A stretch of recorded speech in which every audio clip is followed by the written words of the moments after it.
बिहार में चुनाव है और इस चुनाव के साथ कांग्रेस, आरजेडी और तथाकथित इंडी गठबंधन, जो अब केवल नाम मात्र का है, लेकिन फिर भी ये लोग बीच बीच में उसके कुछ कल पुर्जे उखाड़ ले आते हैं, कुछ कंकाल, कुछ अस्थियां निकाल लेते हैं और कहते हैं कि हमारा एक गठबंधन है। तो वो गठबंधन मुश्किल में है। मुश्किल में इसलिए है कि आपस में ही झगड़ा है। आपस में झगड़ा है क्योंकि सीटों का रगड़ा है। साहनी जी 60 सीट और डिप्टी सीएम की मांग लेकर अड़े हैं, तो हमारे लाल पजामा वाले भाई लोग कह रहे हैं कि पिछली बार हमारा स्ट्राइक रेट लगभग 100% था, तो इस बार हमें 29 नहीं 40 सीटें चाहिए। तो 60, 40, 100 सीटें तो यही हो गई। कांग्रेस कह रही है कि हमें हमारी रफ्तार देखते हुए 70 सीटों से काम नहीं चलेगा, हमें तो आप कम से कम 100 सीटें दीजिए। उधर एआईएमआईएम के अख्तरुल इमाम पूरा बाजा गाजा लेके पहुंच गए और कहे कि गठबंधन में मौका दे दो, नहीं तो खोल देंगे पोल। हालांकि दरवाजे नहीं खुले और उसके बाद आरजेडी ने कहा कि पागल लोग हैं, पता नहीं क्यों चले आते हैं। असदुद्दीन ओवैसी का जिस तरह अपमान हो रहा है, मोहम्मदवादियों का जिस तरह आरजेडी अपमान कर रही है, ये मुझे लगता है, मुझे उम्मीद है, भरोसा है कि सारे मोहम्मदवादी देख रहे होंगे और चुनाव में इसका सबक जरूर सिखाएंगे। लेकिन इस चुनाव ने एक पतन की नई परिभाषा, परिगाथा लिखी है आनंद जी, और वह पतन है इस देश के प्रधानमंत्री को गाली देना। न केवल गाली देना, बल्कि उनकी स्वर्गीय मां, जिसका कहीं भी दूर दूर तक राजनीति से कोई लेन देन नहीं है, उनको घसीट लाना। पहले उनकी स्वर्गीय मां को गालियां दी गई दरभंगा के एक मंच से, और ये मेरा दुर्भाग्य है कि मैं दरभंगा का हूं। ये कलंक पूरे जीवन मेरे माथे पर रहेगा कि ये वैसी जगह से प्रधानमंत्री के पद पर आसीन व्यक्ति की स्वर्गीय मां को गाली दी गई। बहरहाल, अब एआई का जमाना है, तो एक नया पेज इन्होंने लगाया और एक नया वीडियो मार्केट में उतारा है, जिसमें पीएम की स्वर्गीय मां आके उनको नसीहत दे रही है। और पूरी बेहयाई से कांग्रेसी चाटुकार राहुल विंची के जूते चाटने वाले नौकर पवन खेड़ा ने इसका पूरा का पूरा बचाव किया है और कहा है कि मां तो नसीहत ही देने के लिए होती है। लेकिन जैसा कि एक कांग्रेसी शायर, क्या नाम था वो आनंद जी बताएंगे, एक कांग्रेसी शायर जैसा कि अक्सर कहा करता था कि लगेगी आग तो आएंगे घर में, आएंगे जद में घर सबके, कोई हमारा ही मकान फोड़े ना है। इसी टाइप का कोई शेर था ना आनंद जी। आनंद ब्रो, बहुत बहुत स्वागत है आपका, और इसी के साथ मैदान आपके हवाले। ये कांग्रेसी शायर के शेर के साथ शुरुआत कीजिए जी। हाँ, कांग्रेसी शायर का शेर था, लगेगी आग तो आएंगे सभी घर जद में, गली में सिर्फ हमारा मकान थोड़ी है। तो ये जो मामला था, इसमें सब लोगों ने सोचा था, कांग्रेसियों ने पहले सोचा था कि भाई किसी दूसरे के मकान पर आग फेंक करके और भाग जा रहे हैं और इससे जो है उनका खुद का कोई नुकसान नहीं होगा। तो अब ये जो समस्या है ये घर तक चली आई है, पीछे पीछे उनके जो है, जो ये अन्य राज्यों में कर रहे होते थे वही समस्या जो है वो अपने राज्य में नहीं होगी। देखिए आप, सीधी सी बात है, इस मामले में भी पंचतंत्र का एक किस्सा हम लोगों को हमेशा याद दिलाते हैं। एक गंगादत्त नाम के मेढक का ये किस्सा हुआ करता था, और ये मेढक जो था ये अपने इलाके के मेढकों का राजा था, अपने कुएं के मेढकों का राजा था, और कुछ जो संबंधी थे उनसे इसकी पटती नहीं थी, तो इसने सोचा कि अपने उन संबंधियों को, दुष्ट संबंधियों को मरवा दिया जाए किसी तरह से। तो वो एक सांप को पकड़ के ले आता है और अपने पड़ोस में बसा लेता है, और पहले तो सांप जो है वो एक एक करके उसके शत्रुओं को खाना शुरू करता है, लेकिन उसके बाद भाई सांप को खाना तो चाहिए, कुछ ना कुछ तो खाएगा वो। तो शत्रु जब खत्म हो गए तो उस मेढक के परिवार के लोगों को खाना शुरू करता है और एक एक करके उसको भी साफ कर देता है। तो यहाँ पर भी वही हुआ है, कांग्रेस ने बार बार लगातार ऐसी चीजों को उठा करके अपने सर पर बिठा लिया है जो कि उनको खा जाएगी। अब जैसे उदाहरण के तौर पर देखिए कि एक बार हुआ क्या कि एक प्लेन को हाईजैक कर लिया गया उत्तर प्रदेश में। अब प्लेन को हाईजैक करने वालों की डिमांड क्या थी? तो प्लेन को हाईजैक करने वालों की डिमांड थी कि उस समय इंदिरा गांधी पर जो मुकदमा चल रहा था, जो भ्रष्टाचार और ये सब का मुकदमा चल रहा था 70 के दौर में, जिस मुकदमे के बाद जो है वो इमरजेंसी और सारा कुछ हुआ, तो उस मुकदमे से ठीक पहले वो कह रहे थे कि ये सारा मुकदमा, ये सारे मामले जो है ये वापस ले लो। तो ये दोनों के दोनों जो प्लेन हाईजैकर थे, ये दोनों बाद में कांग्रेस के टिकट पर चुनाव जीत करके और एक तो संसद तक पहुंचा। तो अब ये सोचिए कि ऐसे लोगों को उठा करके आप आतंकवादी को सीधे-सीधे, यह सीधा-सीधा आतंकवाद है कि आप किसी प्लेन को हाईजैक करके कहें और उसमें 200 लोग बैठे हुए हों और कहें कि भैया फलाने के ऊपर से मुकदमा वापस लो, नहीं तो प्लेन हम गिरा देंगे। ये तो सीधे-सीधे आतंकवाद है। तो इस आतंकवादी को प्रश्रय दे करके और उसको संसद तक, विधानसभा तक भेजने का काम जो है, ये काम भी कांग्रेस कर चुकी है। और ऐसे लोगों को समर्थन देने का और उकसाने का काम हमेशा से कांग्रेस करती रही है। तो ये जो एक गालीबाज को छूट देने पे आप परेशान हो रहे हैं कि इस गालीबाज को डिफेंड कर रहे हैं पवन खेड़ा, इस वीडियो को डिफेंड कर रहे हैं, तो कोई अनोखी बात नहीं है। ये तो डाकुओं को, गुंडों को, बलात्कारियों तक को डिफेंड करेंगे। इनके सभी के सभी लोग वैसे ही हैं। तो भाई जहाँ पे सभी एक दूसरे को बचाए बगैर काम ही नहीं चला सकते, क्योंकि सबके ऊपर वैसे ही आरोप है। किसी के अच्छा ऊपर पॉक्सो का मामला निकलेगा, किसी के आनंद ऊपर जी, जो है वो, हाँ एक चुटकुला बीच में मैं तो आपको सुना दे रहा हूँ। एक हाँ आरजेडी का प्रवक्ता है, सो कॉल्ड या नेता है, उसने एक चुटकुला सुनाया है कि वो लालू जी का शासन था जब कमजोर वर्ग के लोग पहली बार बूथ तक पहुंच पाए। अब इसके बाद मैं हंसते हंसते मर जाऊं या क्या करूं, क्या करना चाहिए मुझे?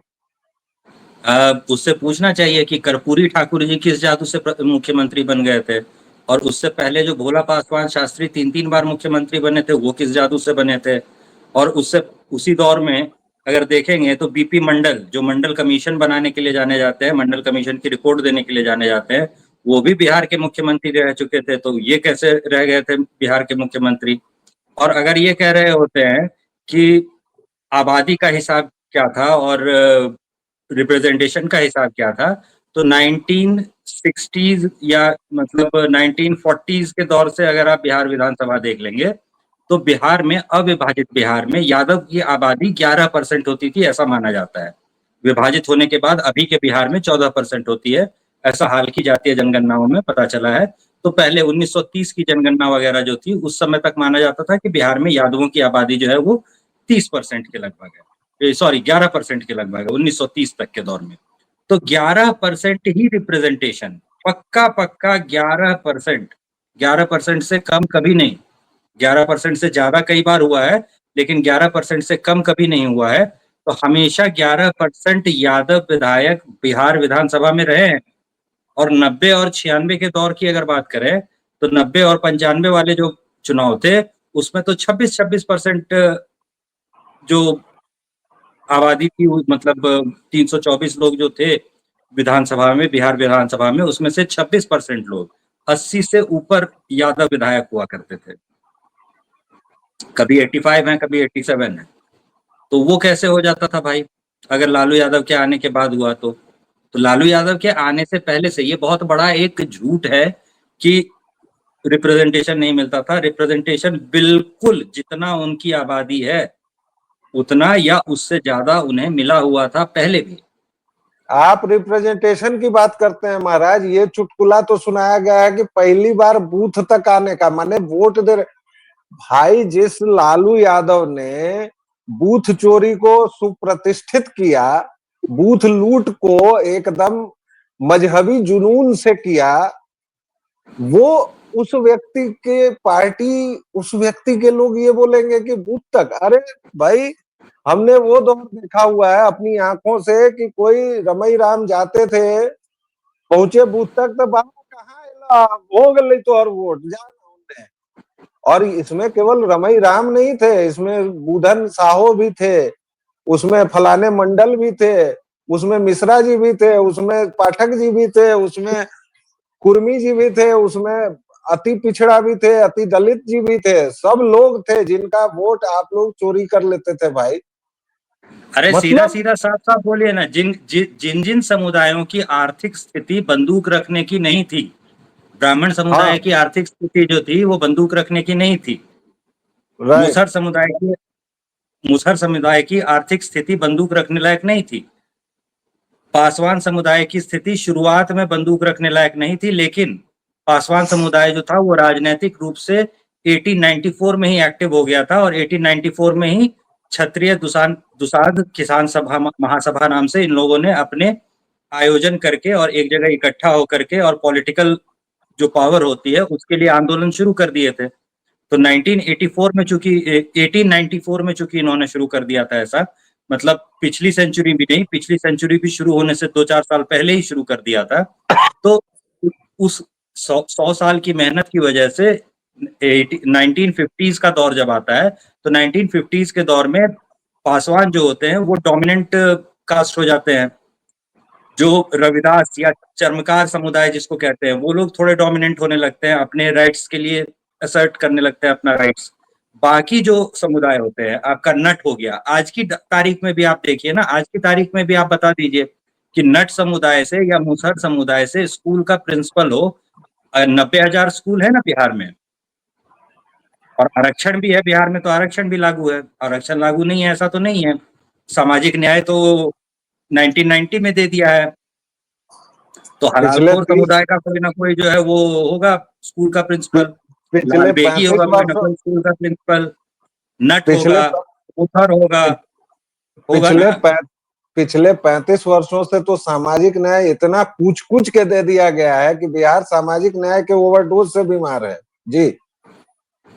तो ये जो सामाजिक न्याय अगर हुआ है लालू के दौर में, तो दिखा दीजिए कि मुसहर जो है या फिर नट जो है, या फिर आप दिखाइए एक लाल बेगी दिखाइए, एक हलालखोर दिखाइए जो स्कूल का प्रिंसिपल बन पाया हो।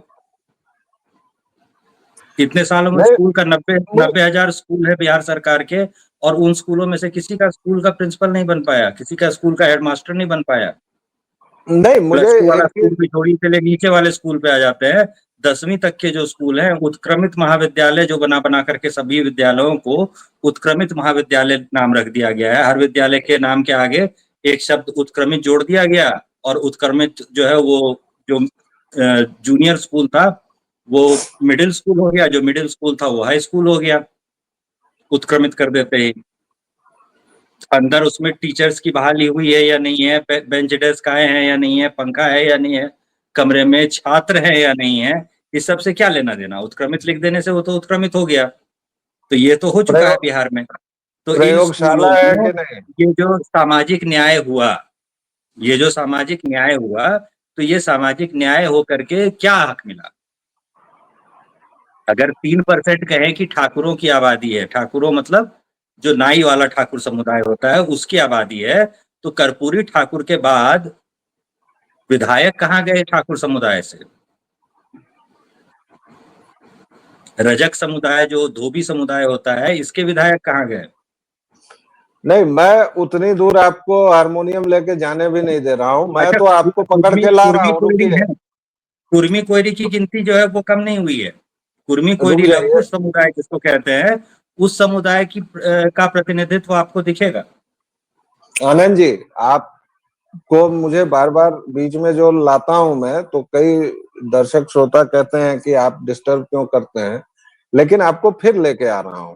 दर्शकों, ये बीच बीच में जरूरी होता है, वरना हमारे आनंद जी कहाँ निकल जाएंगे, पता चला कि होनोलुलु चले गए। खैर, मैं मुसहर, लाल बेगिया, हलालखोर, ये सब तो दूसरी बात हो गई, जाने दीजिए, ये सब तो अति पिछड़े थे और इनके लिए।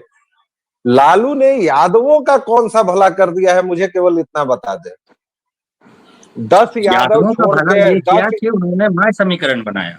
नहीं यादवों का नहीं, भला ये किया उन्होंने कि उन्होंने माय समीकरण बनाया। और पहले माय पहले सवाल। समीकरण में एम जो था ना, वो बना भाई, और वाई जो है वो बन गया चारा। तो ले, एम जो है वो वाई को चर गया। ये फायदा करवा दिया उन्होंने वाई समुदाय का। पहले एक मेरा सवाल पूरा हो जाने दीजिए। मैं तो ये कहता हूं, ये जो MY समीकरण है, सिवाय कुछ गुंडों के इस लाइसेंस मिल जाने के, जैसे शहाबुद्दीन वगैरह जैसे जो गुंडे माफिया थे, तस्लीमुद्दीन टाइप का जो था, उसको ये लाइसेंस मिल गया कि चलो इस राज में तुमको कुछ नहीं होगा। 10 लोग, 20 लोग, 50 लोग, 100 लोग, लेकिन यादवों का ही कौन सा भला कर दिया जो आज लालू विचार, आज लालू यादव चौक, और आज जो एकदम जीते जी मक्खी नहीं गाय ससुर निकल जा रहे हैं, जो गोपालक लोग, उनका क्या भला कर दिया सिवाय 11 जो अपने बेटी बेटा थे और एक आध इधर उधर के लोगों को छोड़ के? तुम्हारा क्या भला किया? मुसलमानों का क्या भला किया? एक आध इधर उधर की गलतफहमी मत पालिए। एक आध इधर उधर की गलतफहमी में दो अच्छे उदाहरण आपको अभी तुरंत याद आ जाएंगे। एक तो हो गए आपके पप्पू यादव। पप्पू यादव जैसे ही, मतलब यादवों के लिए होता क्या है कि वो अस्पताल में बहुत मदद करते हैं लोगों की इलाज में। अगर दिल्ली के उनके आवास पे चले जाइए और दिल्ली में आप किसी का इलाज करवाने के लिए गए हैं एम्स वगैरह में, आपके पास रात भर रुकने की जगह नहीं है, पप्पू यादव का दरवाजा जाकर के खटखटा दीजिए, पप्पू यादव आपके रहने का रात भर और आपके खाने का इंतजाम कर देंगे। तो कई लोगों के रहने खाने का बिना जान पहचान, मेरा वोटर था या नहीं, कोई सवाल वो नहीं करते, वो रहने खाने का इंतजाम कर देते हैं। तो इसकी वजह से उनकी छवि जो है वो क्षेत्र में बहुत अच्छी है। लेकिन देखिए कि इलाके में जैसे ही उस इलाके में जाकर के चुनाव प्रचार करने की बात हुई, तो तेजस्वी यादव फटाक से पप्पू यादव का चेहरा गायब कर देते हैं। उस पूरे इलाके में बुलेट से घूमते रहने के लिए पप्पू यादव जाने जाते हैं।